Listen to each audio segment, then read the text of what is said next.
What is going on, everyone? This is the Clunker Showdown. I'm your host, Brendan Bryan, and let's get to some clunking. The Cup Series went back-to-back on short tracks, most recently challenging the last great Coliseum, Bristol Motor Speedway. Similar to Martinsville, you need this thing called talent to race here and be competitive, and well, this type of race really separates the slumpers from the clunkers, and we got a good gauge of that at Bristol. Off the bat, we had a surprising development, that being William Byron, who usually is, good. But at Bristol, Mr. Byron put on a wonderfully poor showing. Oh, good on you, sir. Good job. Good job. It's a reminder that no matter how good you are, you can always be the worst at what you do. However, he would not finish last in this race. Instead, that quandary of a question mulling around in everybody's minds while watching the Bristol race would be settled on lap 161 when SVG would get loose off the bottom, spin out, and collect multiple cars in an accident. The drivers most affected by this crash were SVG because, well, duh, he started it, John Hunter Nemechek, and Alex Bowman.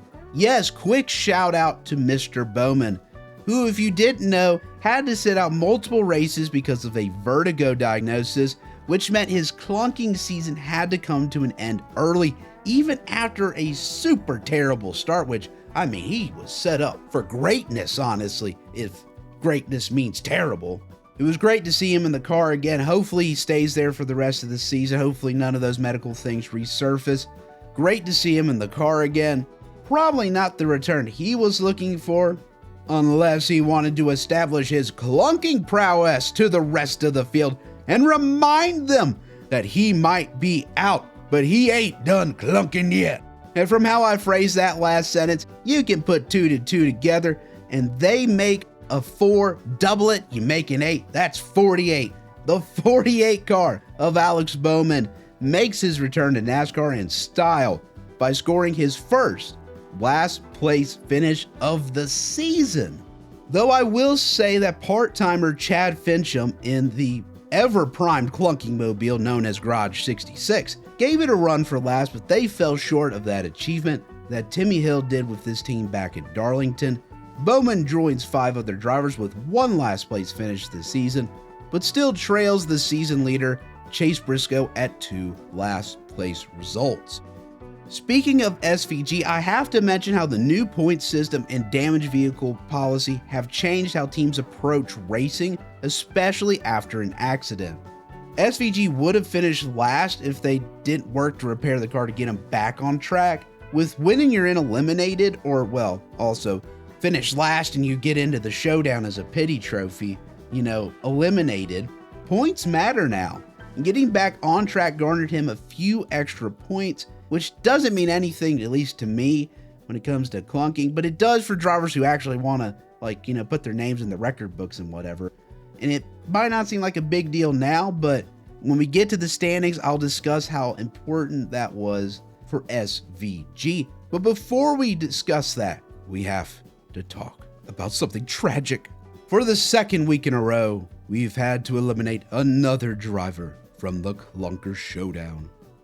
It looked as if Ryan Blaney, who already eliminated himself from the showdown by winning Phoenix, would take another bullet by winning at Bristol. But with a late race caution and questionable pit strategy, he relinquished the lead to Ty Gibbs, and he couldn't take it back.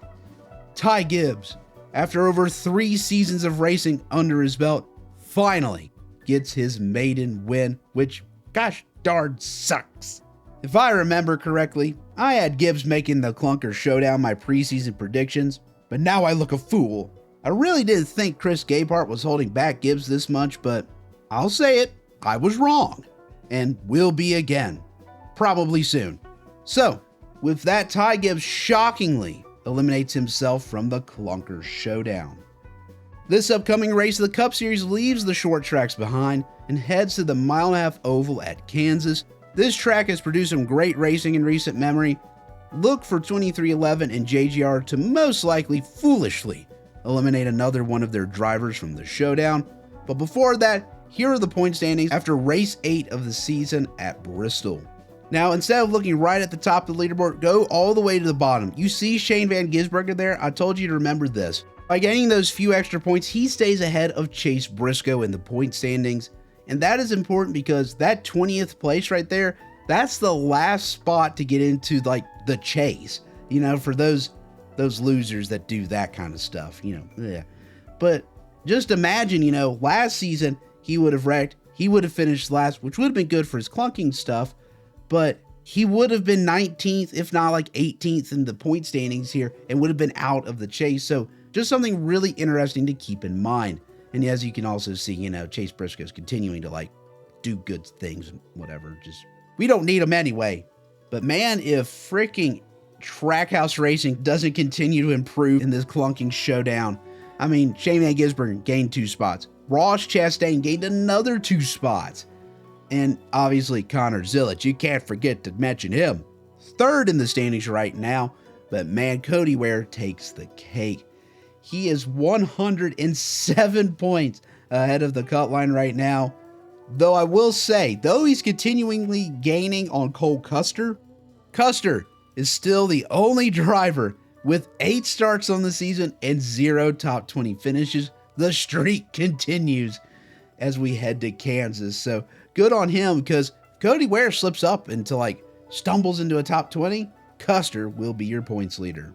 Also, I want to take a look at Riley Herbst. He's showing concerning speed recently, and it wouldn't shock me if he, you know, I don't see him winning a race or something, but he could put himself outside of clunking contention, because remember, we reset the points after 26 races, and if he's not in that top 4 or 5, he's going to be out of it. And he lost another spot this week at Bristol, feuding with Kyle Busch, funny enough, who, I mean, it's Kyle Busch, baby, at this point. You know what you're getting. He is really coming for this JD McDuffie Cup, and I believe in him. Well, there you have it, everyone. Week 8 of the NASCAR season is in the books. The Clunker Showdown goes to a big track now, and that will obviously go well. Thank you so much for listening to the 2026 Clunker Showdown. I've been your host, Brendan Bryan, and I will see you all next time.